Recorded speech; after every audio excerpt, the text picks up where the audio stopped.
చేరి వచ్చిన వారందరూ కూడా తెలియజేస్తున్నాను. మరి ఈ దినము 4771వ రోజు, మరి 2026 జనవరి మాసం 23వ తారీఖు, మరి శుక్రవార దినం ఉదయకాలమున ప్రభు మనల్ని రాత్రంతా కూడా మంచి విశ్రాంతినిచ్చి ఉదయం లేవనెత్తి ఆయన పాద సన్నిధిలో మనల్ని చేర్చాడు, సమకూర్చున్నాడు. కాబట్టి ప్రభువుకు వందనాలు, దేవునికి స్తోత్రాలు చెల్లిస్తున్నాం. మరి చేరి వచ్చినటువంటి మీ అందరు కూడా ప్రభు నామమున తెలియజేస్తున్నాం. సమయంలో మరి ప్రారంభ ప్రార్థన ఇశ్రాయేల్ అన్న గారు ప్రార్థన చేయాలని మనవి చేస్తున్నాం. వందనాలయ్యా. వందనాలు. పరిశుద్ధుడైన మా ప్రియ పరలోకపు తండ్రి, మహిమగల దేవ, దయాళుడా, కనికరపూర్ణుడా, నీ పరిశుద్ధమైన నామానికి స్తుతులు, స్తోత్రాలు, వందనాలు తెలుస్తున్నాం. మరొక నూతన దినాన్ని మాకు ఇవుగా ఇచ్చి మా పడకల నుండి మమ్మల్ని సజీవులుగా లేపి ఈ మార్నింగ్ కాన్ఫరెన్స్ అనే జూమ్ కార్యక్రమంలో మమ్మల్ని అందరినీ చేర్చి నేను స్తుతించుకుని మేము పరిచయ కృపనిచ్చారు. అందుని బట్టి మీకు స్తుతులు, స్తోత్రాలు చెల్లిస్తున్నాం. మటుకు ఈ దినమున అధ్యక్షతను వహించి కార్యాన్ని జరిగిస్తున్న నీ దీనదాసుడు ఆకిపోగు యేసేవును బట్టి ఆయన పరిచర్యను, ఆయన కుటుంబాన్ని మీరు దీవించి ఆశీర్వదించండి. మరి పాటలు పాడువారి ద్వారాను, అలాగే నాయన వాక్యం చెప్పాడు జోసఫ్ గారిని ఆత్మపూర్ణుడుగా నింపి మీరు నాయన మాకు కావలసిన మాటలు మాకు అందించి మీరందరూ మహిమను పొందమని మీ పాదాలు పట్టుకుని బతిమాలుతున్నాం. మరొకసారి నాయన ఈ జూమ్ లో చేరి వచ్చినటువంటి దైవజనులందరినీ, పెద్దలందరిని బట్టి, సేవకులను బట్టి స్తుతులు, స్తోత్రాలు చెల్లిస్తున్నాం. మమ్మల్ని మేము తగ్గించుకొని నిన్ను హెచ్చిస్తూ మమ్మల్ని అందరినీ కూడా నీ కరుణగల బాహుబల హస్తాలకు అప్పచెప్పుకుంటూ నాయన మా సమస్తమును నీకు తెలియజేస్తూ మా ప్రాణప్రియుడు, మా రక్షకుడు, మా విమోచకుడు, మీ ప్రియ కుమారుడునైనా యేసుక్రీస్తు వారి పరిశుద్ధమైన నామమున స్తుతులు, స్తోత్రాలు చెల్లించి ప్రార్థించి కూడికను ప్రారంభించుకుంటున్నాము మా ప్రియ పరలోకపు తండ్రి, ఆమేన్. మంచిదండి. ప్రార్థించినటువంటి పెద్దలు ఇశ్రాయేల్ అన్న గారికి ప్రభునామములు తెలియజేస్తున్నా. సమయంలో మరి కీర్తన పాడి ప్రభుని మహిమపరచాలని, స్తుతించాలని పసల పాలన్న గారు మరి పాట పాడాలని అన్నకు సమయం ఇస్తున్నాం. అన్న పాట పాడండి అన్న. రేణిగుంట నుండి వందనాలు, అందరికి వందనాలు. యేసు నన్ను ప్రేమించినావు, పాపినైనా నన్ను ప్రేమించినావు. యేసు నన్ను ప్రేమించినావు, పాపినైనా నన్ను ప్రేమించినావు.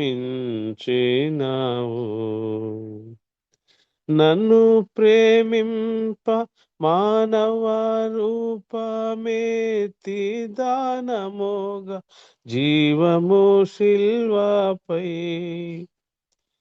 ఇచ్చి కన్నా తల్లిదండ్రుల అన్నదమ్ముల ప్రేమ కన్నా మించిన ప్రేమతో ఇచ్చి కన్నా తల్లిదండ్రుల అన్నదమ్ముల ప్రేమ కన్నా మించిన ప్రేమతో యేసు నన్ను ప్రేమించినావు, పాపినైనా నన్ను ప్రేమించినావు. మంచి నాలో పుట్టదంచు నీ విరిగి నన్మించి ప్రేమించినావు. మంచి నాలో పుట్టదంచు నీ విరిగి నన్మించి ప్రేమించినావు. ఆహా ఎంచ శక్యము గాని మంచి నాలో బెంచ నుంచి ప్రేమించినావు. ఆహా ఎంచా శక్యము గాని మంచి నాలో బెంచ నుంచి ప్రేమించినావు. యేసు నన్ను ప్రేమించినావు, పాపినైనా నన్ను ప్రేమించినావు. నన్ను ప్రేమింప నీకున్న కష్టములన్నీ మున్ని తెలిసియుంటివి. నన్ను ప్రేమింప నీకున్న కష్టములన్నీ మున్ని తెలిసియుంటివి. తెలిసి నన్ను ప్రేమింప నీకున్న కారణమేమో ఎన్నా తెలియదు చిత్రము. తెలిసి నన్ను ప్రేమింప నీకున్న కారణమేమో ఎన్నా తెలియదు చిత్రము. యేసు నన్ను ప్రేమించినావు, పాపినైనా నన్ను ప్రేమించినావు. నా వంటి నరుడొకడు నన్ను ప్రేమించిన నా వలన ఫలము కోరు. నా వంటి నరుడొకడు నన్ను ప్రేమించిన నా వలన ఫలము కోరు. ఆహా నీ వంటి పుణ్యునికి నా వంటి పాపితో కేవలం వేమీ లేక. ఆహా నీ వంటి పుణ్యునికి నా వంటి పాపితో కేవలం వేమీ లేక. యేసు నన్ను ప్రేమించినావు, పాపినైనా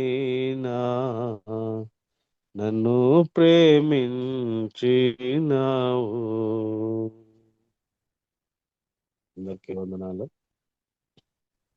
వందనాలున్నా ప్రభుని మహిమపరిచి కీర్తన వాడి ప్రభుని మహిమపరిచిన పాలన గారికి ప్రభునామన వందనాలు తెలియజేస్తున్నాను. మరి ఈ సమయంలో మరి వాక్యం అందించడానికి మన మధ్యలో హైదరాబాద్ నుంచి ఏసీసీఏ అనగారు జోసెఫ్ అనగారు మరి మన మధ్యలో ఉన్నారు. మరి వాక్యము అందించక పూర్వము ప్రభు నడిపింపు కొరకై జనార్దన్ గారు ప్రార్థన చేయాలని మనం చేస్తున్నాం. పరిశుద్ధుడవగు మా పరలోకపు తండ్రి, సర్వాధిపతి, జీవగలిగిన దేవ, నమ్మదగిన దేవ, స్తోత్రములు నీకు చెల్లిస్తూ ఉన్నాము. శుభకాలం మాకు ఇచ్చారు, ఉదయకాలం మా కాలగతులు ఆరోగ్యాన్ని పెంచి మరొక సమయాన్ని మీ సన్నిధిలో గడపడానికి సహాయం చేసి స్తోత్రములు. మీరు చూపిన కృపకే వందనాలు చెల్లిస్తున్నాం. జూమ్ యాప్ యొక్క నిర్వాహకులను, బాధ్యత గల వారిని, దాసులను దీవించండి. వాక్యం అందిస్తున్న మీ దాసులను బలపరిచి జ్ఞాపకం చేసుకోండి, ఆశీర్వదించండి. ఇది నా వాక్య ద్వారా మాకు మేలుకలుటకు, మీకు మహిమగలుటకు దయచూపమని ప్రాణప్రియుడు మా రక్షణకర్త మోచకుడుగు యేసుక్రీస్తు నామమున ప్రార్థించి అడిగి వేడుకుంటున్నాం తండ్రి, ఆమీన్. ఇప్పుడు వాక్యం ఇందాం. జోసెఫ్ అన్నగారు మన మధ్యలో ఉన్నారు. అన్నగారు వాక్యం అందించండి అన్న. వందనాలన్నా. మంచిది. ఈ ఉదయకాలం చేరవచ్చిన సోదర సోదరులకి అందరికీ ప్రభునామన వదనాలు. మన యొక్క ధ్యానము నిమిత్తము ఉదయకాలంన మనము యెహోవా పండుగల్ని మనము ధ్యానం చేద్దాం.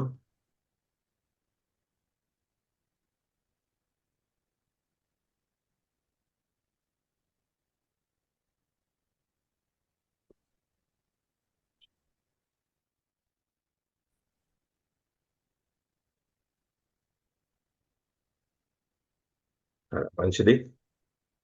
మనకు తెలుసు ఈ పండుగలు ఏంటి అనేది మనకు తెలుసు. సో 7 పండుగలు ఉంటున్నాయి మొత్తము. మరి పస్కా పండుగ, పులియని రొట్టెల పండుగ, ప్రథమ ఫలముల పండుగ, పెంతెకోస్తు పండుగ అని మొదటి 4 పండుగలు ఒక ఒక దశను తెలియజేస్తున్నాయి. ఆ తర్వాత బూరల పండుగ, ప్రాయశ్చిత్తార్థ పండుగ, గుడారాల పండుగ అని మనకున్నాయి. సో పెంతెకోస్తు పండుగకి, బూరల పండుగకి మధ్యలో ఉన్న సంఘ కాలం ఇప్పుడు ప్రస్తుత కాలాన్ని మనం చూస్తుంటున్నాం. పస్కా పండుగ యేసు ప్రభు మన నిమిత్తం శిలువలో మరణించిన సంగతిని తెలియచేస్తున్నది. పులియని రొట్టెల పండుగ మరి యేసు ప్రభు కొల్లిపోని ఆయన యొక్క శరీరాన్ని గురించి మాట్లాడుతుంది. ప్రథమ ఫలముల పండుగ యేసుక్రీస్తు యొక్క పునరుద్ధానం గురించి మాట్లాడుతుంది. పెంతెకోస్తు పండుగ మరి మన సంఘం యొక్క ప్రారంభాన్ని అది తెలియచేస్తూ ఉంటున్నది. కనుక ఇవన్నీ క్రీస్తులో నెరవేరిపోయినాయి. కనుక మనము తెలుసుకోవాల్సింది ఏంటంటే కొత్త నిబంధన విశ్వాసులకు ఎలాంటి పండుగ లేదన్నది. ఈ మధ్యకాలంలోనే మరి క్రిస్మస్ కానీ, మరి జనవరి 1 కానీ ఇవన్నీ మనకు లేవు. ఈ పండుగలు మనకు లేవు. కనుక మనము చాలా మందిని వీటిల్ని ఆచరిస్తూ ఉంటున్నాం. జనవరి ఈ నెల పేర్లన్నీ ఎట్లా వచ్చినాయంటే రోమన్ దేవతల నుంచి, లేకుంటే రోమన్ చక్రవర్తుల నుంచి. ఉదాహరణకి ఆగస్ట్ అన్నది ఆగస్టు అనే చక్రవర్తి, జూలై అన్నది జూలియస్ సీజర్ నుంచి, అలాగనే జనవరి అన్నది జానస్ అనే దేవత నుంచి ఆ పేరు వచ్చినట్టుగా చరిత్ర చెబుతూ ఉంటున్నది. జానస్ అంటే అర్థం ఏంటంటే మరి ఆ యొక్క 2 ముఖాలు కలిగిన మరి ఆ యొక్క దేవతని చూపిస్తూ ఉంటున్నారు. ఈ యొక్క ఒక ముఖము ఇటువైపు అనగా జరిగిపోయిన దానికి, ఇంకొక ముఖం ఇటువైపు అది భవిష్యత్తు కాలానికి తెలియచేస్తుంటున్నది. కానీ మనం గమనించినట్లయితే ఎక్కడే కానీ ఆ యొక్క జరిగిపోయిన దాని విషయంలో మరి వారు నేను ఫలాంది చేయాల్సింది చేయలేకపోయాను, లేకుంటే చేసినది తప్పు చేశాను అని సరి చేసుకోవడానికి భవిష్యత్తులో వారికి ఎలాంటి ఆధారము లేని పరిస్థితి కనిపిస్తున్నది. మన దేవుడు భూత వర్తమాన భవిష్యత్తు కాలముల దేవుడు. యెహోవా అంటే అర్థం అదే. యాహీ హోవే హవా అంటే భూత వర్తమాన భవిష్యత్తు కాలములో ఉండు దేవుడని మనకు స్పష్టంగా కనిపిస్తుంటున్నది. సరే మెట్టుకు మరి మనము ముందుకు సాగుతుంటున్నాం. ఈ యొక్క నూతన సంవత్సరంలో మనము అడుగు పెట్టాము. కనుక ఎలాంటి ఆలోచనతో మనం అడుగు పెట్టామన్నది చాలా ప్రాముఖ్యమైన అంశంగా మనం చూస్తున్నాం. ముఖ్యంగా చుట్టూ ఉన్న పరిస్థితులు మనం గమనిస్తూ ఉంటున్నాం. ఎక్కడ చూసినా యుద్ధ వాతావరణమే, ఎక్కడ చూసినా ఆర్థిక ఇబ్బందులే. కనుక మనము చైనా కొన్ని దేశాలనే కొనేసే పరిస్థితుల్లో ఉన్నట్టుగా చూస్తుంటున్నాం. అమెరికా దౌర్జన్యంతో మరి ఈ మధ్య కాలంలో వెనిజులా నాయకుడిని వారు బంధించి ఆ యొక్క దేశాన్ని వీరు పరిపాలించాలని, అక్కడ ఉన్న మరి ఆయిల్ మొత్తం వీరు తీసుకోవాలని వారు చాలా ప్రయత్నం చేస్తున్నట్టుగా మనకు వార్తలు వినపడుతున్నాయి. మెట్టుకు పరిస్థితులు నానాటికి దిగజారిపోతున్నాయి.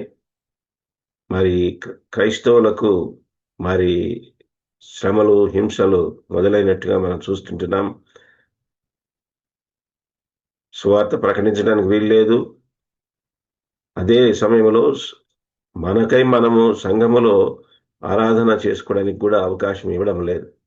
చాలా చోట్ల దాడులు జరుగుతున్నాయి, చాలా చోట్ల హింసలు జరుగుతున్నాయి.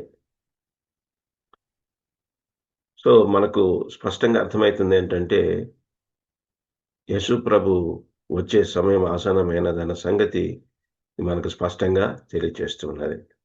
కనుక ఆయన వచ్చుచున్నవాడు తప్పకుండా వస్తాడు, ఆ తర్వాత ఆలస్యం చేయకుండా వస్తాడని మనకు వాక్యం సెలవిస్తుంటున్నది. కనుక మనము సిద్ధపడవలసిన అవసరత ఎంతైనా ఉన్నది.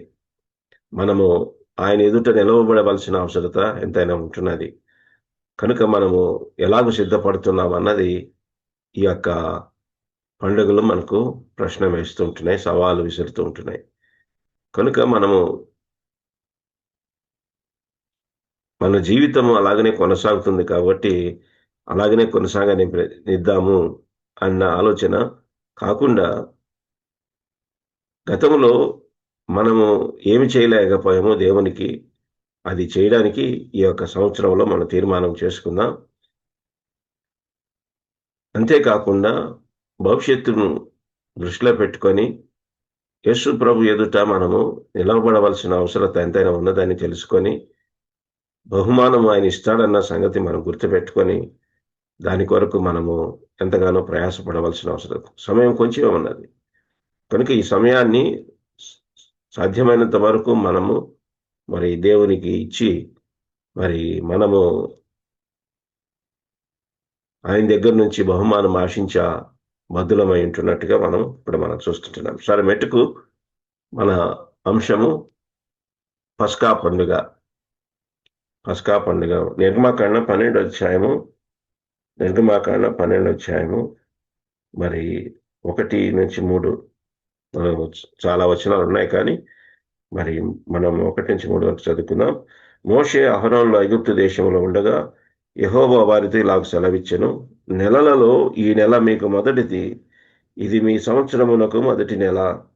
మీరు ఇశ్రాయేలు సర్వ సమాజముతో ఈ నెల దశమి నాడు వారు తమ తమ కుటుంబముల లెక్క చొప్పున ఒక్కొక్కడు గొర్రె పిల్లనైనను మేక పిల్లనైనను, అనగా ప్రతి ఇంటికిని ఒక గొర్రె పిల్లనైనను ఒక మేక పిల్లనైనను తీసుకునవలెను. కనుక ఇక్కడ మనం చూస్తుంటున్నాం,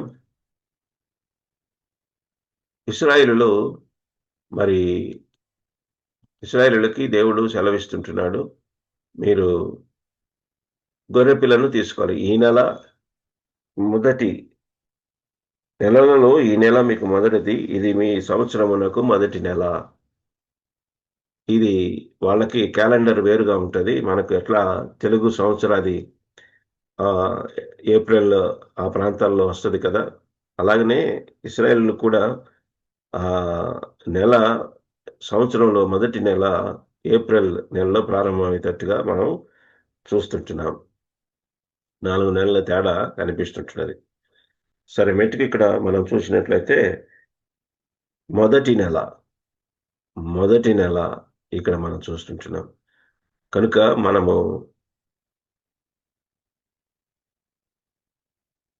చేయవలసినది మొట్టమొదటిగా మనం చేయవలసింది సంవత్సరాన్ని ఎలాగ ప్రారంభించాలా, వారాన్ని ఎలాగ ప్రారంభించాలా.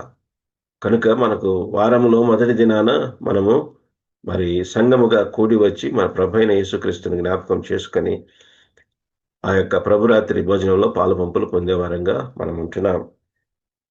సంవత్సరంలో మొదటి నెల కూడా అలాగనే ప్రారంభించాలా అని ఇక్కడ ఇశ్రాయేలులకు ఎలాగ చెప్పాడో, మనకైతే మన ప్రభువైన యేసుక్రీస్తు మన నిమిత్తం ఆయన శిలువలో మరణించాడన్న సంగతి మరి అక్కడ జ్ఞాపకం చేసుకోవడానికి వారంలో మొదటి దినాన మనము చేరి వచ్చే వారంగా ఉంటున్నాం. సంవత్సరంకి ఒకసారి కాదు, ఈనాటికి చాలా మంది సంవత్సరంకి ఒకసారి ప్రభురాత్రి భోజనము మరి వారు ఆచరిస్తూ ఉంటున్నారు.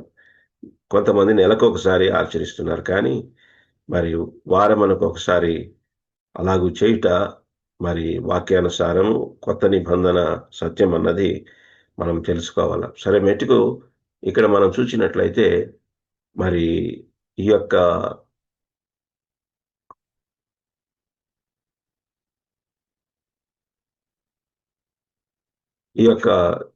లిస్ట్ మనం చూసినట్లయితే మొదటి నెలలో మరి ఆ యొక్క పస్కా పండుగ, పులియని రొట్టెల పండుగ, తర్వాత ప్రథమ ఫలబల పండుగ మనం చూస్తుంటున్నాం. ఆ తర్వాత పెంతెకోస్తుకి మరి ప్రథమ ఫలముల పండక్కి 50 దినాలు లేకుంటే 7 వారాలు మరి వ్యవధి ఉన్నట్టుగా మనం చూస్తుంటున్నాం. పెంతెకొస్తు దినాన పరిశుద్ధాత్మ దేవుడు ఆయన మరి అందరి మీద, మరి శిష్యుల మీద లేకుంటే విశ్వాసుల మీద మరి ఆయన రాలి వారి వారి చేత మరి 16 భాషలు మాట్లాడు వ్యక్తులతో ఆయన మాట్లాడినట్టుగా, దేవుని యొక్క గొప్ప కార్యాలు వివరించినట్టుగా మనం చూస్తుంటున్నాం. తెలిసిన భాషలే ఆయన మాట్లాడాడు, కానీ తెలియని భాష కాదు. ఇది మనం స్పష్టంగా తెలుసుకోవాలా. కనుక ఏదో మరి వారి నోటికి వచ్చింది ఏదో అర్థం కాని భాష మాట్లాడితే దాని యొక్క అర్థమే వేరు. చూడండి, మనకు యూదులు అందరూ చేరి వచ్చినప్పుడు మరి అక్కడ పరిశుద్ధాత్మ దేవుని కార్యము, ఆ తర్వాత అందరికీ అర్థమయ్యే రీతిలో దేవుని యొక్క గొప్ప కార్యాలని వివరించడము అక్కడ మనం చూస్తుంటున్నాం. 10వ అధ్యాయంకి వెళ్ళేటప్పటికి అపొస్తలుల కార్యం 10వ అధ్యాయంలో అక్కడ కూడా మరి అన్యుల మధ్య కొన్నేరింటిలో అందరూ చేరి వచ్చినప్పుడు, పేతురు సువార్త ప్రకటించినప్పుడు, అందరూ ప్రభువుని విశ్వసించినప్పుడు అక్కడ కూడా మరొకసారి పరిశుద్ధాత్మ దేవుని కార్యము మనం చూస్తాం. ఇంకంతే, తర్వాత మనకు ఎక్కడ కనిపించదు. అది కొంతకాలము కొనసాగింది. ఎందుకంటే పరిశుద్ధాత్మ దేవుని ఆగమనము సంఘం యొక్క ప్రారంభానికి సాదృశ్యంగా అవి కొంతకాలము కొనసాగినప్పటికీ అది తర్వాత మరి ఆగిపోయినట్టుగా 1 కొరింథీ 12వ అధ్యాయంలో పౌలు అదే చెప్తూ ఉంటున్నాడు. కనుక కొన్ని కృపావరాలు ఆగిపోయినాయి. అనగా అపోస్తలులు, ప్రవక్తలు వారు పునాది వేసి వెళ్ళిపోయారు. అంతటితో ఆ యొక్క కృపావరము ఆగిపోయింది. తర్వాత స్వస్థతలు, భాషలు మాట్లాడుట ఇవన్నీ ఆగిపోయినాయి. దేవుడు కొంతకాలము వాటిని వాడుకున్నాడు. ఆ తర్వాత సంఘం యొక్క పునాది వేయబడిన తర్వాత అవి ఎన్ని ఆగిపోయినట్టుగా మనం చూస్తుంటున్నాం. కనుక చాలాసార్లు చాలామంది సరైన రీతిలో దాన్ని అర్థం చేసుకొనక ఇంకా మేము అపోస్తుల లాంటి మరి వరము లేకుంటే అధికారము మాకున్నది అని చెప్పుకుంటూ చాలామంది దాన్ని వ్యాఖ్యానిస్తున్నారు, ఆ విధంగా దాన్ని ఆచరిస్తున్నారు. కానీ అది సరికాదన్నది మనకు స్పష్టంగా వాక్యం సెలవిస్తుంటున్నది. సరే, మెట్టుకు ఇక్కడ మనము చూచినట్లుగా తర్వాత బూరల పండుగ అంటే ఇశ్రాయేలీయులు తిరిగి చేర్చబడుట, తర్వాత ప్రాయశ్చిత్తార్థ పండుగ, వారిని ప్రాయశ్చిత్తార్థం జరిగించుట, ఆ తర్వాత 1000 ఏళ్ల పరిపాలన మనకు కనిపిస్తుంటున్నది. సరే, మనము ఇక్కడ మనకు 10 తెగుళ్ళు కనిపిస్తున్నాయి. ఈ నెల దశమి నాడు అని అంటే అర్థం ఏంటంటే, ఎందుకు 10 రోజులు దేవుడు ఆగాడంటే, ఈ 10 రోజులు మరి 9 తెగుళ్ళు వచ్చినాయి. 10వ తెగులు జ్యేష్ఠపుత్రుని మరణమని మనం చూస్తుంటున్నాం. కనుక ఇక్కడ మనము చూసినట్లయితే దేవుడు ఈ నెల దశమి నాడు మీరు గొర్రె పిల్లను తీసుకొని రావాలా, తర్వాత 4 దినాలు దాన్ని పరీక్షించాలా, ఆ తర్వాత బలి చేసి ఆ యొక్క రక్తాన్ని ద్వారబంధనాలకి పూసి మరి ఆ తర్వాత ఇంటి లోపల తలుపులు వేసుకొని కాల్చబడిన మాంసాన్ని, ఆ పొంగని రొట్టెలను తినాలా, చేదు కూరలతో దాన్ని తినాలని మనం చూస్తుంటున్నాం. ఇది ఇక్కడ జరిగిన సంగతిగా మనం చూస్తున్నాం. అయితే వారు తినవలసిన విధం ఏంటంటే, మీ నడుము కట్టుకొని, మీ చెప్పులు తొడుక్కొని, మీ కర్రలు చేతబట్టుకొని త్వరపడుచు దాన్ని తినవలను. ఇది యెహోవాకు పస్కా బలి అని దేవుడు దీన్ని నిర్ణయించినట్టుగా మనం చూస్తుంటున్నాం. లేవియకాండం 8వ అధ్యాయంలో దీనిని ప్రస్తావిస్తూ తిరుగా మళ్ళీ దేవుడు అక్కడ చెప్తూ ఉంటున్నాడు. లేవియకాండం 8వ అధ్యాయము మరి 1 నుంచి 5 వచనాలు మనం చూసినట్లయితే మనం చూసేది, మీరు చాటింపవలసిన యెహోవా నియామక కాలములు ఇవే. ఈ కాలముల యందు మీరు పరిశుద్ధ సంఘములుగా కూడవలెను. దేవుడు నియమించిన పండుగ అంటే అర్థం ఏంటంటే appointed place and appointed time అని ఇక్కడ మనం చూస్తుంటున్నాం. నియమించబడిన సమయము, నియమించబడిన స్థలము అని ఇక్కడ మనం చూస్తుంటున్నాం. వీరు ఇంకా మరి విమోచన కలగలేదు. వీరు దాటి మరి ఈ యొక్క ప్రత్యక్షంగా ఈ యొక్క తెగుళ్ళని చూచారు. అయితే మనం గమనిస్తాము 9 తెగుళ్లలో దేవుడు ఇశ్రాయేలును ఫలానిది చేయండి అని చెప్పి ఏమి చెప్పలేదు. 10వ తెగులుకే దేవుడు ఇప్పుడు ఇశ్రాయేలును మీరు చెయ్యాలా అని చెప్తూ ఉంటున్నాడు. మీరు గొర్రెపిల్లను తీసుకురావాలా 10వ దినమున, మరి 4 దినాలు పరీక్షించాలా, ఆ తర్వాత దాన్ని చంపి ఆ రక్తము ద్వారబంధాలకు పూసి మీరు లోపల కూర్చొని మనం దాన్ని ఆచరించాలని చెప్తూ ఉంటున్నాడు. ఆ యొక్క కాల్చబడిన మరి ఆ యొక్క గొర్రెను వారు తినాలా అన్నది ఇక్కడ మనకు స్పష్టంగా కనిపిస్తున్నది.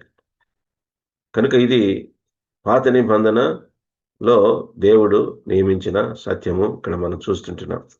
కనుక ఇది యెహోవా పండుగలు అని పిలువబడుతుంటున్నది. తర్వాత మనము కొన్ని సంగతులు చూద్దాం.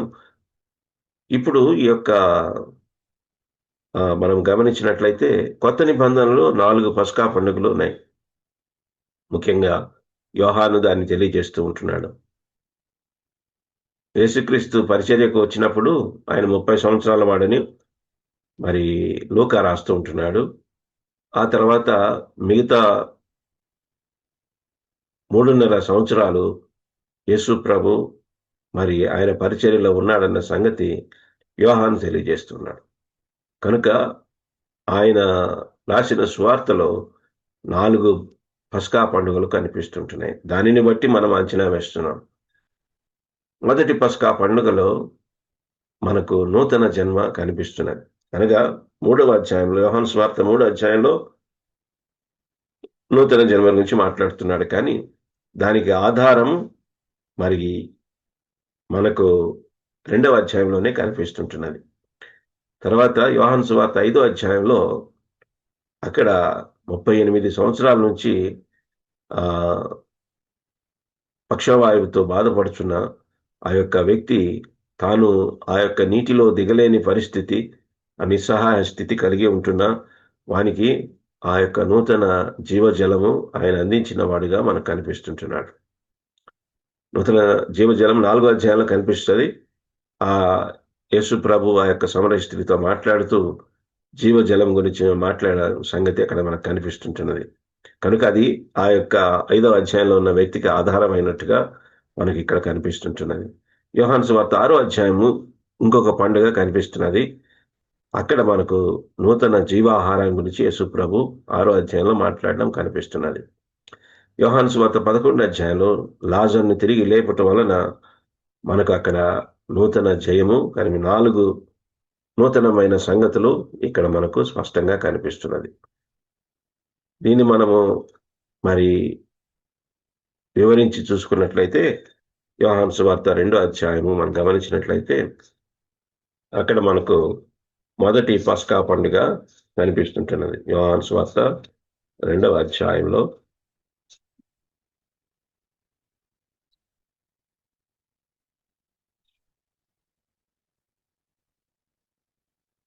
యోహాను సువార్త 2వ అధ్యాయము 13వ వచనం. యూదుల పస్కా పండుగ సమీపింపగా యేసు యెరూషలేమునకు వెళ్ళి దేవాలయములో ఎడ్లను, గొర్రెలను, పావురములను అమ్మువారును, రూకలు మార్చువారును కూర్చుండుట చూచి తాళ్లతో కొరడాలు చేసి గొర్రెలను, ఎడ్లనన్నిటినీ దేవాలయములను తోలివేసి రూకలు మార్చువారి రూకలు చెల్లివేసి వారి బల్లలు పడద్రోసి పావురములు అమ్మవారితో వీటిని ఇక్కడి నుండి తీసుకొని పొండి, నా తండ్రి ఇల్లు వ్యాపారపుటిల్లుగా చేయకూడని చెప్పాను. ఆయన శిష్యులు నీ ఇంటిని గుర్చిన ఆసక్తి నన్ను భక్షించునని వ్రాయబడినట్లు జ్ఞాపకం చేసుకున్నది. కనుక ఇక్కడ మనం గమనించినట్లయితే పస్కా పండుగ సమీపింపగా యేసు యెరూషలేమునకు వెళ్ళి, దీనికి ముందు మనము నీరు ద్రాక్షరసముగా యేసు ప్రభు మార్చినట్టుగా, ఆ తర్వాత ఆయన మహిమ దానిని బట్టి మహిమ బయలుపరచబడినట్టుగా శిష్యులు ఆయనందు విశ్వాసం ఉంచినట్టుగా కనిపిస్తుంటున్నది. 10 తెగుళ్లలో మొదటి తెగులు ఏంటంటే నీరును, నైలు నది నీరును, లేకుంటే అన్ని మొత్తము నీరును, ఐగుప్తు దేశంలో నీరంతటిని రక్తముగా మోషే మార్చాడు. కానీ యేసు ప్రభు నీళ్లను ద్రాక్షరసముగా మారుస్తున్న సంగతి ఇక్కడ మనకు స్పష్టంగా కనిపిస్తున్నది. అనగా యేసు ప్రభు ధర్మశాస్త్రం యొక్క నెరవేర్పును ఇక్కడ ఆయన నెరవేర్చినట్లు ఆ రక్తము ఆయన కార్చి మనకు మధురమైన ద్రాక్షారసాన్ని ఆయన అందించిన వాడిగా కనిపిస్తుంటున్నాడు. కాబట్టి ఇక్కడ మనము గమనించినట్లయితే ఇక్కడ యేసు ప్రభు మన నిమిత్తము మరణించిన క్రీస్తుగా మనం చూస్తుంటున్నాం. ఇదిగో అక్కడ 6 రాతి బాణాలు కనిపిస్తున్నాయి. అది మానవుని యొక్క ఖాళీ హృదయాన్ని తెలియజేస్తున్నది.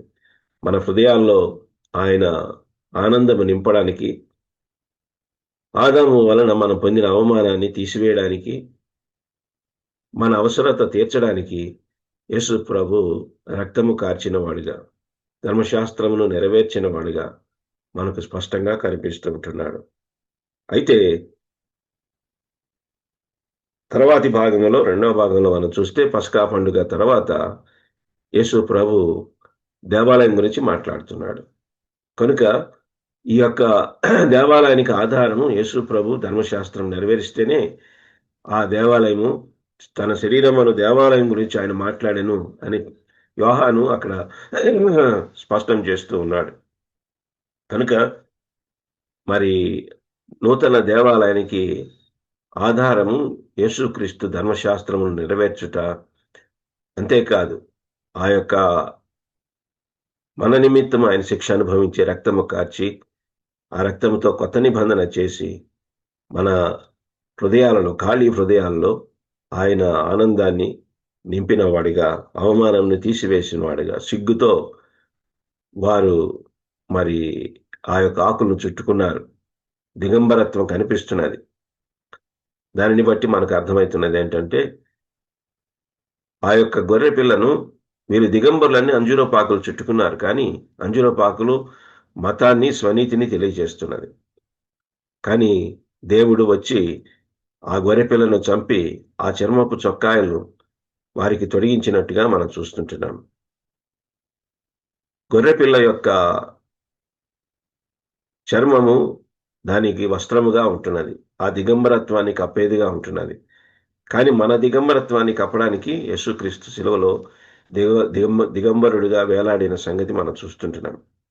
దహన బలిలో కూడా మనం చూచినట్లయితే మొత్తం అంతా కాల్చివేయాలి, కానీ ఆ యొక్క చర్మము యాజకుని దగును అని రాయబడ్డది. కనుక మనకు వస్త్రములు ఇచ్చిన నిమిత్తము ఆయన వస్త్రము లేనివాడిగా శిలువలో వేలాడిన సంగతి ఇక్కడ మనకు స్పష్టంగా కనిపిస్తూ ఉంటున్నది. తర్వాత ఇక్కడ మనం చూసినట్లయితే యూదుల పస్కా పండుగ విషయంలో ఎడ్లను, గొర్రెలను, పావురములు అమ్మవారిని, రూకలు మార్చువారిని కూర్చున్నట్లు చూచి తాళ్లతో కొరడాలు చేసి గొర్రెలను, ఎడ్లనన్నింటినీ దేవాలయం నుండి తోలివేసి,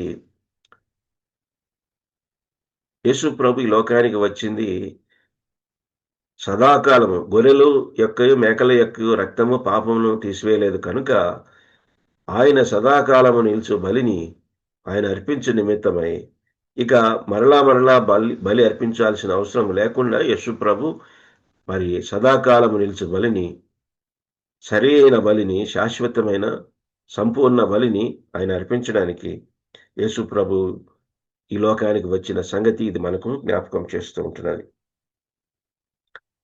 కనుక ఇక్కడ రూకలు మార్చువారు, రూకలంటే వారు దేవాలయ పన్ను కట్టాలి కాబట్టి ఆయా దేశాల నుంచి వస్తారు పండుగ చేసుకోవడానికి.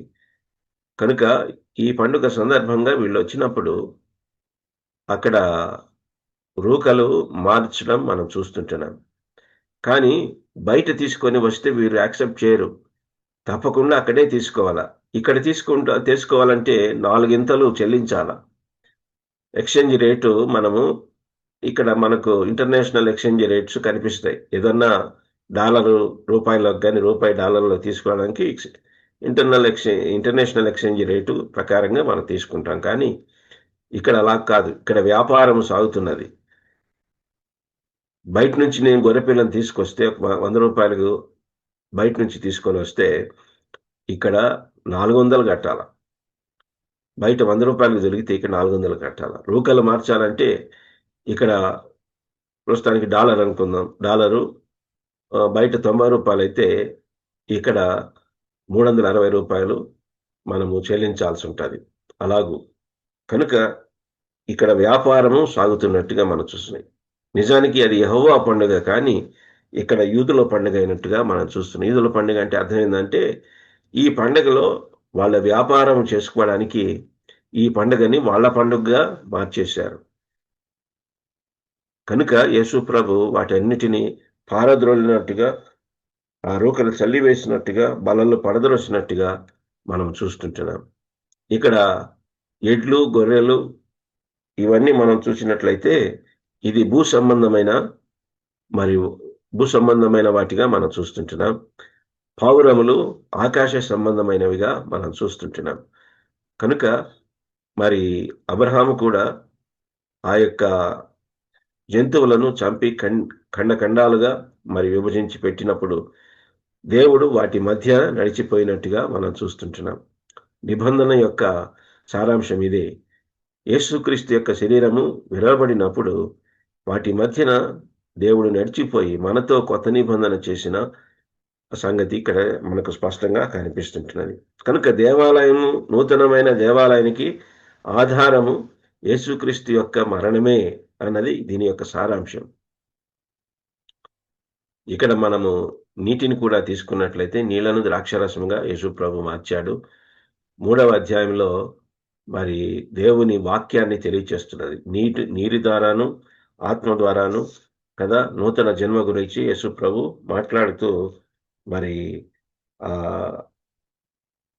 అక్కడ మనము 3వ అధ్యాయంలో మనం చూస్తుంటాం 5వ వచనంలో, ఒకడు నీటి మూలముగాను ఆత్మ మూలముగాను జన్మించితేనే కానీ దేవుని రాజ్యంలో ప్రవేశింపలేడని నీతో నిశ్చయముగా చెప్పుచున్నాను అంటున్నాడు. కనుక ఇక్కడ నీరు అంటే దేవుని యొక్క వాక్యము లేక సువార్త తెలియచేస్తున్నది.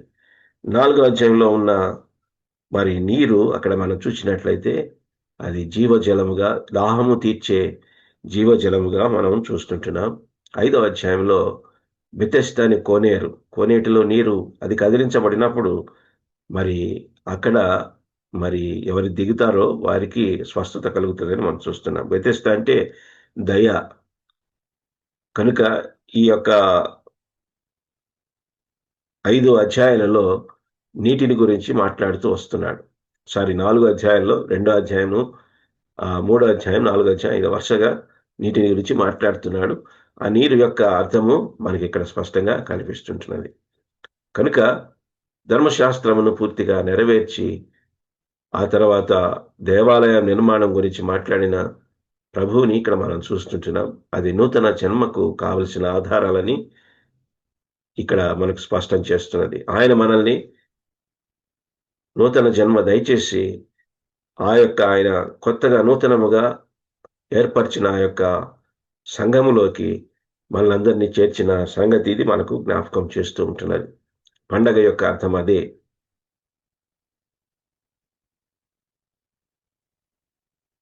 సంతోషము మనకు పండగను బట్టి సంతోషం ఉంటుంది, పరిస్థితులను బట్టి సంతోషం ఉంటుంది. కానీ పరిస్థితులు మారిపోతాయి. పండగ ఒకరోజు ఉండి అయిపోతుంది. కానీ ప్రభువును బట్టి సంతోషించడం మనం నేర్చుకోవాలి. ఫిలిప్పీయులకు రాసిన 4వ వచనంలో మనం చూస్తుంటున్నాం, ఆనందించుడి, మరలా చెప్పుదును ఆనందించుడి.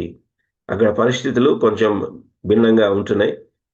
కనుక అన్ని పరిస్థితుల్లో మనం ఆనందించడం నేర్చుకోవాలా. ప్రార్థనాపూర్వకంగా మన భారమంతా ప్రభు మీద వేసి ఏ పరిస్థితి అయినా మనము ప్రభు అక్కడ రాయబడిన మాట ఏంటంటే ఫిలిప్పీ 4:7లో ప్రార్థన చేసిన తర్వాత అప్పుడు అంటున్నాడు, అప్పుడు సమస్త జ్ఞానమునకు మించిన దేవుని యొక్క సమాధానము మీ హృదయములకును తలంపులకును కావలేండును. సమాధానం లేదంటే మనము ప్రార్థన చేయడం లేదు. సమాధానం లేదంటే మన భారం ఆయన మీద వేయడం లేదు. మన చింతలన్నీ ఆయన మీద వేయడం లేదు. 3 సంగతులు ఈ యొక్క భారం గురించి, లేకుంటే శ్రమలు, కష్టాల గురించి మనం చెప్పుకోవచ్చు. ఒకటి అఫ్లిక్షన్, రెండవది యాంగ్జైటీ, మూడవది అడ్వర్సిటీ అనే సంగతి మనము చూస్తుంటున్నాం. అఫ్లిక్షన్ అంటే అర్థం ఏంటంటే బ్రెత్లెస్నెస్, ఊపిరి ఆడనే పరిస్థితి. యోనా విషయంలో ఈ మాట రాయబడ్డది. ఆయన చాప కడుపులో ఉంటుండగా ప్రార్థన చేయడం ప్రారంభిస్తున్నాడు. ఊపిరి ఆడడంలే. ఎందుకంటే చేప కడుపులో అక్కడ ఉన్న జీర్ణరసాలు కానీ, అక్కడ ఉన్న పరిస్థితి కానీ ఆయన్ని ఊపిరాడకుండా చేస్తూ ఉన్నాయి. అక్కడ ప్రార్థన చేస్తున్నాడు, నాకు ఊపిరాడడం లేదని. మీరు చూడండి తర్వాత యోహాను సువార్త 2వ అధ్యాయం 1వ వచనంలోనే అక్కడ మనం చూసినట్లయితే ఆయన నా ప్రార్థన ఆలకించినట్టున్నాడు. చాలాసార్లు మనకు సమాధానము, డిక్షనరీ అర్థం ఏంటంటే సమాధానానికి అబ్సెన్స్ ఆఫ్ ట్రబుల్ అని రాస్తాడు. అంటే సమస్య లేని స్థితి సమాధానము అని రాస్తాడు. కానీ బైబిల్ చెప్పేది ఏంటంటే పీస్ అమిడ్స్ ద ట్రబుల్. చుట్టూ సమస్యలు ఉండవచ్చు, కానీ మనకు వాటి మధ్యలోనే దేవుని యొక్క సమాధానము, నెమ్మది, ఆదరణ అన్న సత్యము బైబిల్ బోధిస్తున్నది. చుట్టూ పరిస్థితులు మనకు అలకలోలంగా ఉండవచ్చు, కానీ మరి మన పరిస్థితి మట్టుకు, ప్రార్థన చేసే విశ్వాసి యొక్క పరిస్థితి మట్టుకు సమస్త జ్ఞానమునకు మించిన దేవుని యొక్క సమాధానము అని మనం చూస్తుంటున్నాం. పేతురు దానికి సాదృశ్యంగా ఉన్నాడు. చెరసాలలో బంధించి పెట్టారు, చుట్టూ కావలి ఉంటున్నది, కానీ హాయిగా నిద్రపోయిన పరిస్థితి మనం చూస్తుంటున్నాం. కనుక ఇలాంటివి ఉదాహరణలు ఎన్నో ఉంటున్నాయి.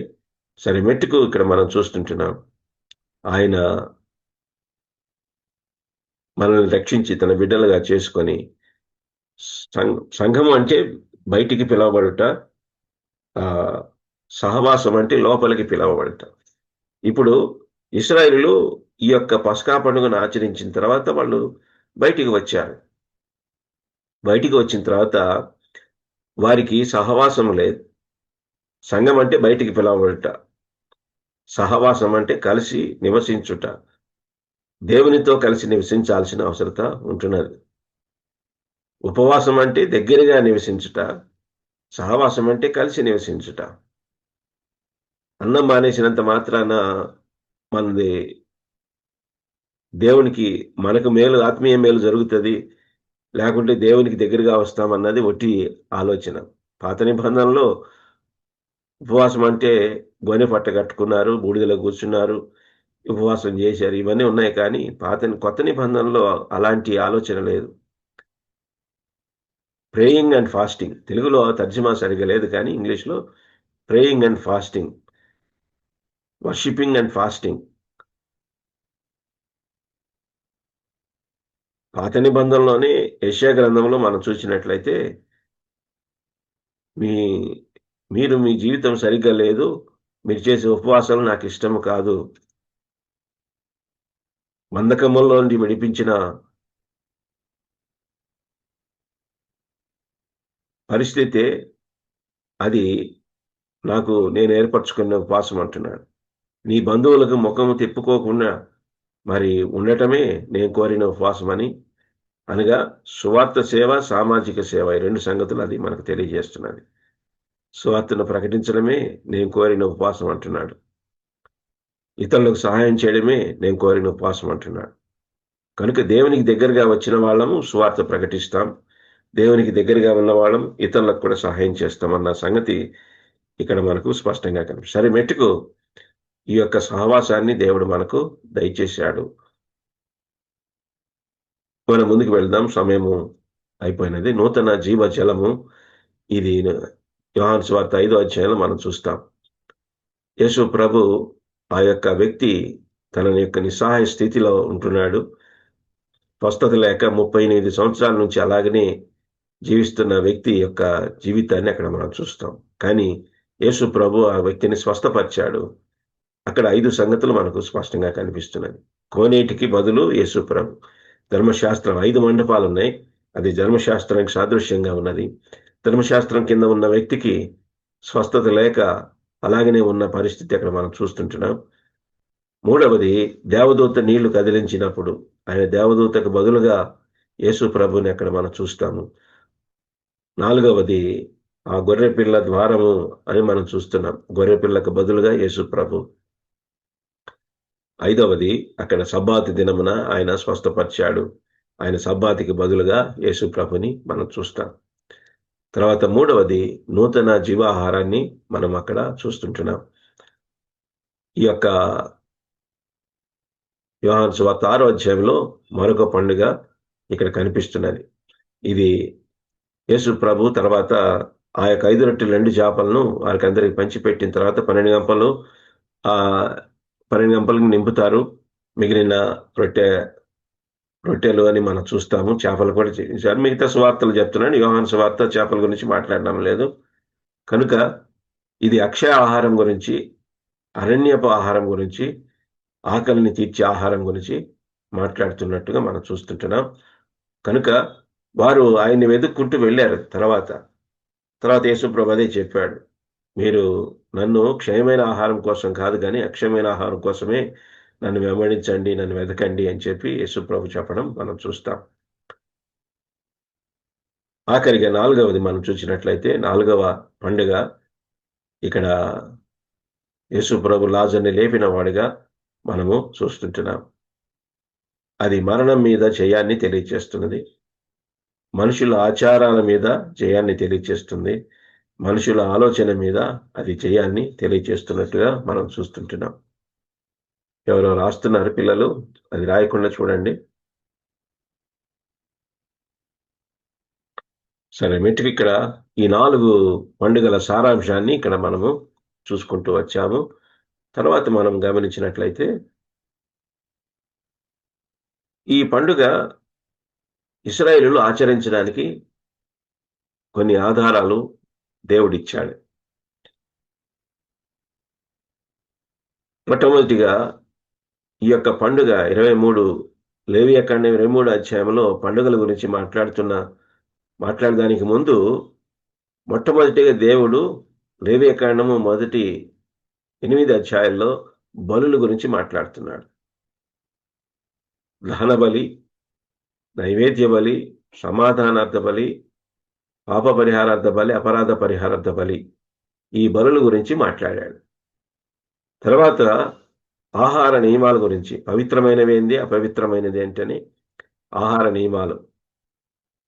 ఇది పులియన్ రొట్టెల పండుగల గురించిన సంగతి ఇక్కడ మనకు స్పష్టం చేస్తూ ఉంటున్నాడు. పవిత్రమైన ఆహారాలు తినాలా, అపవిత్రమైన విసర్జించాలని దేవుడు వారికి హెచ్చరించాడు. కనుక మరి బలులు తర్వాత పవిత్రమైన సంగతులు దేవుడు వారికి చెప్పిన తర్వాత ఇప్పుడు మీరు పండుగలు ఆచరించండి అంటున్నాడు. కనుక పండుగ ఆచరించడానికి ముందు బలులు కావాలా, పవిత్రత కావాలా. రోమా 12:1 సజీవ యాగముగా మీ శరీరములను సమర్పించుకొనండి. 3 శత్రువులు ఉన్నారు మనకు, శరీరము, లోకము, సాతాను అన్నది ఇక్కడ మనకు స్పష్టంగా కనిపిస్తున్నది. మొట్టమొదటిగా రోమా 12:1 శరీరం గురించి ఎందుకు మాట్లాడుతున్నాడంటే, ఫ్లెష్ అన్నది the enemy within us, మనలోనే శత్రువు ఉన్నాడు, అది శరీరం. World the enemy around us, లోకము అంటే మన చుట్టూ ఉన్న శత్రువుని తెలియజేస్తున్నది. మూడవది మనం గమనించినట్లయితే ఆ యొక్క సాతాను మనకు ఎదురుగా ఉన్న శత్రువు అని మనం గమనిస్తుంటున్నాం. ఈ 3 శత్రువులు మనకు ఉంటున్నారు. శరీరము మొట్టమొదటిగా పౌలు రోమా 12:1 శరీరం గురించి మాట్లాడుతాం. సజీవ యాగముగా మీ శరీరములను సమర్పించుకోండి అంటే అర్థం ఏంటంటే, సజీవ యాగంగా సమర్పించుకోవడం అంటే అర్థం ఏంటంటే, బలి చేసినప్పుడు, ఇంతకుముందు చెప్పాను మీకు, మళ్ళా చెప్తున్నా, బలి చేసినప్పుడు తలని శరీరాన్ని వేరు చేస్తారు. ఇంకా వేరే చోట ఎక్కడ కొట్టినా చచ్చిపోద్ది. కానీ కోడిని కోసినా, మేకను కోసినా, ఎద్దును కోసినా, ఏదైనా తలని శరీరాన్ని వేరు చేస్తారు. అంటే అర్థమైందంటే మన ఆలోచన, శిరస్సు ఆలోచనకి సాదృశ్యంగా ఉన్నది, అధికారానికి సాదృశ్యంగా ఉన్నది, అభిషేకానికి సాదృశ్యంగా ఉన్నది, ఆ తర్వాత ఆశీర్వాదానికి సాదృశ్యంగా ఉన్నది. ఈ 4 సంగతులు మనం యేసు ప్రభువులో చూడగలం.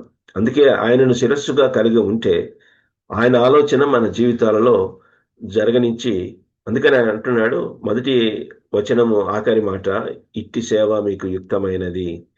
యుక్తమైన సేవ చేయాలంటే మన ప్రభు యొక్క ఆలోచన మనం కలిగి ఉండాలన్నది ఇక్కడ మనకు స్పష్టంగా కనిపిస్తుంటున్నది.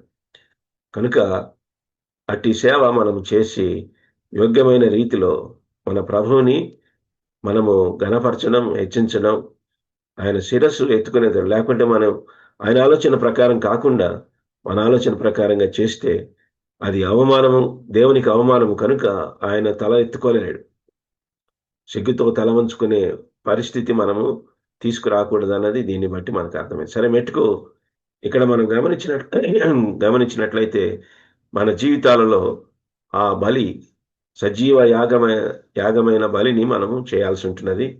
ఆ తర్వాత పవిత్రంగా లోకానుసారమైన జీవితము, మనము లోకము నుండి వేరు చేయబడ్డాము, కానీ మనలో నుంచి లోకము మరి బయటికి వెళ్ళిపోవాలా. నిర్గమకాండం అదే తెలియజేస్తుంది. ఐగుప్తు నుంచి బయటకు వచ్చారు, కానీ వాళ్ళలో నుంచి ఐగుప్తు బయటికి వెళ్ళలేదు. అందుకని నిర్గమకాండము ఇశ్రాయేలు ఐగుప్తు నుంచి బయటికి రావడం తెలియజేస్తే, లేవియా కాండము వారిలో నుంచి ఐగుప్తు బయటికి వెళ్ళాలని దేవుడు కోరుకోవడం. పరిశుద్ధత అనే మాట 150 సార్లు లేవియా కాండంలో కనిపిస్తుంది. కనుక దేవుడు పరిశుద్ధతను కోరుకుంటున్నాడు, పవిత్రతను కోరుకుంటున్నాడు. ఈ పండుగను ఆచరించే ముందు దేవుడు కోరుకునే ఆ యొక్క సంగతి ఏంటంటే, మొట్టమొదటిగా బలి, సజీవ యాగమైన బలిని అర్పించాలా. రెండవది పవిత్రమైన జీవితము జీవించాలా. పులినొట్టెల పండుగ అదే తెలియజేస్తున్నది. కనుక మీరు గమనించినట్లయితే లూకా సువార్త 22వ అధ్యాయంలో ఏం చెప్తున్నాడంటే, లూకా 22:1, పస్కా అనబడిన పులిన రొట్టెల పండుగ సమీపించెను. పస్కా అనబడిన పులిన రొట్టెల పండుగ సమీపించెను. రెండవది మనం చూస్తే 7వ వచనం, పస్కా పశువును వధింపవలసిన పులిని రొట్టెల దినము రాగా. తర్వాత యేసు ప్రభు పేతురుని, యోహానుని వాళ్ళని పంపించి మీరు పస్కాను సిద్ధపరచడని చెప్పాడు. వీరు వెళ్ళి పస్కాను సిద్ధపరిచిరి. 13వ వచనము, వారు ఆ పస్కాను సిద్ధపరిచిరి అన్న తర్వాత ఇక్కడ మనం చూస్తుంటున్నాం, ఆయన గిన్నె ఎత్తుకొని కృతజ్ఞతాస్తుతులు చెల్లించి మీరు దీనిని తీసుకొని మీలో పంచుకొనిడి. కనుక ఇక్కడ మనం చూస్తాము, ఇక్కడ గొర్రె పిల్లను వధించినట్టుగా మనం చూడము, కానీ మనము ఆ యొక్క రొట్టె రసాన్ని మనం చూస్తుంటున్నాం. ఒక్క నిమిషం.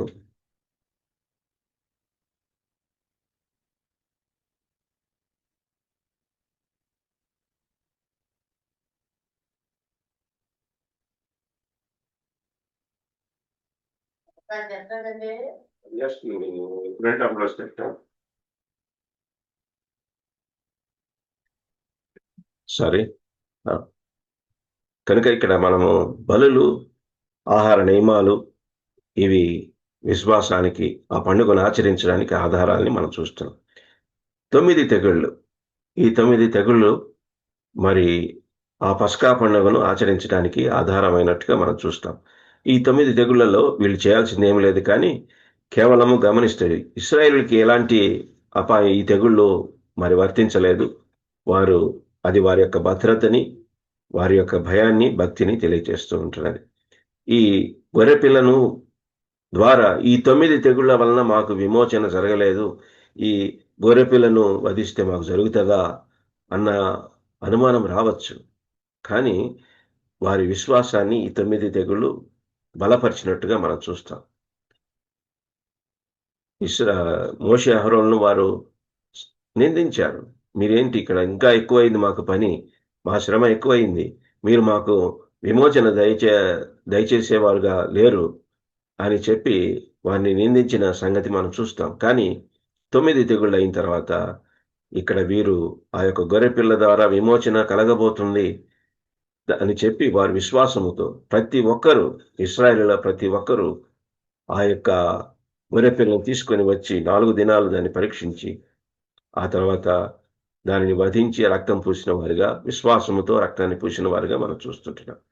దీన్ని బట్టి ఈ 9 తెగుళ్లలో వీరు ఐగుప్తు దేవతలు ఒట్టివి, జీవము లేనివి, జీవము గల దేవుని ముందు ఇవి ఒట్టివే అని తేలిపోయింది.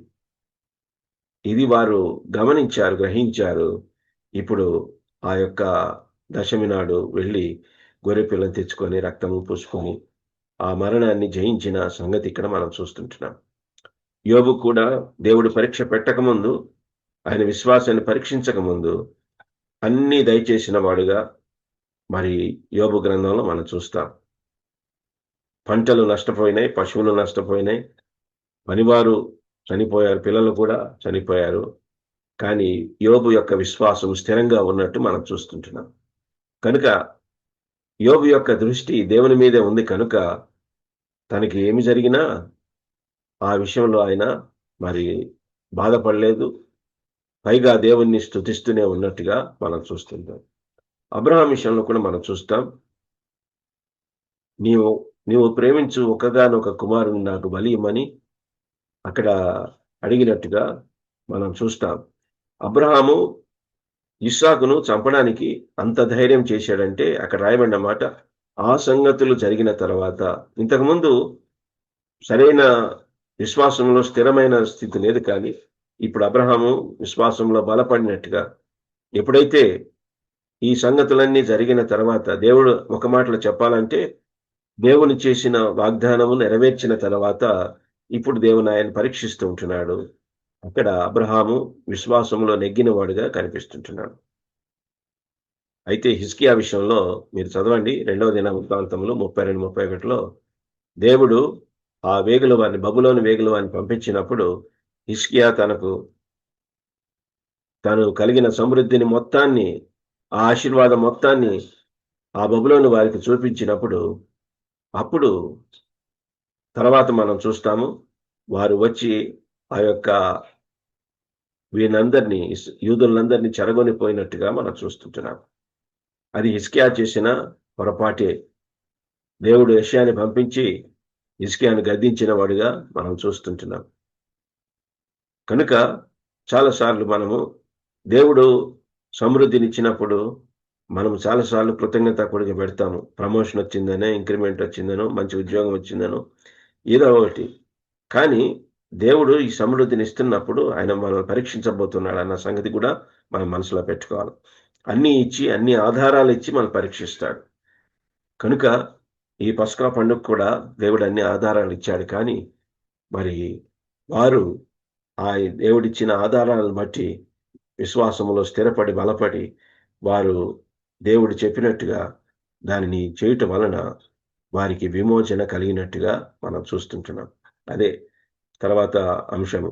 విన్నారు, విశ్వాసం ఉంచారు, విధేయత చూపారు, విజయం పొందారు, మరణం మీద విజయం పొందారు.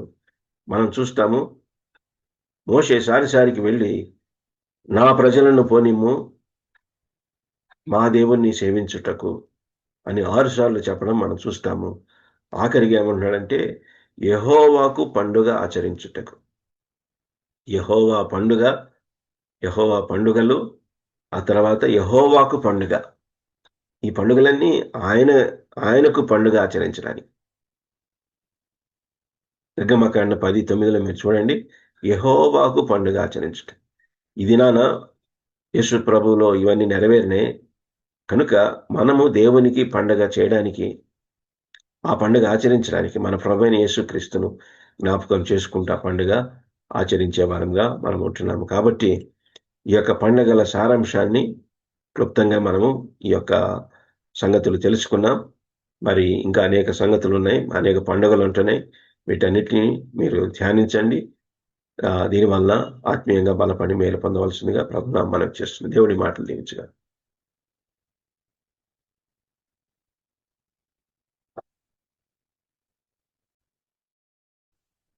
మంచిదండి. మంచి వాక్యం అందించినటువంటి యోసఫన్న గారికి ప్రభునామనందనాలు తెలియజేస్తున్నా. అలాగే మరి వాక్యము ఫలింపు కొరకై ప్రార్థన నుంచి మోజెస్ అన్న ప్రార్థన చేసుకున్నాం అన్న. ప్రార్థన. వందనాలన్నా. పరిశుద్ధ గల మహోన్నతుడైన దేవా, నీకు వందనాలు, స్తోత్రాలు చెల్లిస్తుంటున్నాం. ఈ యొక్క ఉదయకాల సమయంలో ఈ రీతిగా ప్రభా నీ యొక్క బిడ్డలమైన మేము ఈ యొక్క దేవుని యొక్క దాసుల ద్వారా అనేకమైన సత్యాలను తండ్రి మేము వినగలిగి ఉంటున్నాం. ఈ యొక్క నూతన యొక్క సంవత్సరములో ఆయన మాకు మేము పరీక్షించుకొని మా యొక్క జీవితాలను సరిచేసుకుంటూ తండ్రి మా యొక్క జీవితాలను ముందుకు నడిపించే యొక్క భాగ్యాన్ని, కృపను ఆ గ్రూప్ లో ఉంటున్న మా అందరికీ కూడా తండ్రి మీ కృపను, మీ దయను ఉంచేనన్న తండ్రి, నీ యొక్క వాక్యముకు మాదిరికరంగా మన తండ్రి జీవించే యొక్క భాగ్యాన్ని మాకు కలుగు చేయమని మేము ప్రార్థిస్తుంటున్నాం. అంతేకాకుండా నా తండ్రి యొక్క సత్యాలను తన యొక్క ప్రతి ఒక్క సంఘాలలో కూడా తండ్రి ఈ రీతిగా భోజనం చేసి ప్రభాన తండ్రి ప్రతి ఒక్క బిడ్డలకును ఆత్మీయ జీవితంలో మేలు కలుగునట్లు నీ యొక్క కృపను సహాయం చేయమని మేము ప్రార్థిస్తుంటున్నాం. దేవానికి వందనాలు, స్తోత్రాలయ్యా. ఈ యొక్క గ్రూపులో ఉంటున్న ప్రతి ఒక్కరిని నా తండ్రి పేరు పేరున జ్ఞాపకం చేసుకొని మేము నాయన మేము మా యొక్క జీవితాలను సరిచేసుకోవడానికి ఈ యొక్క ఉదయకాల సమయంలో అనేక దినముల నుంచి ఈ రీతిగా అనేకమైన సత్యాలు నేర్చుకోవడానికి మీ యొక్క కృపను నా తండ్రి మాకు సహాయం చేస్తూ ఉంటున్నావు.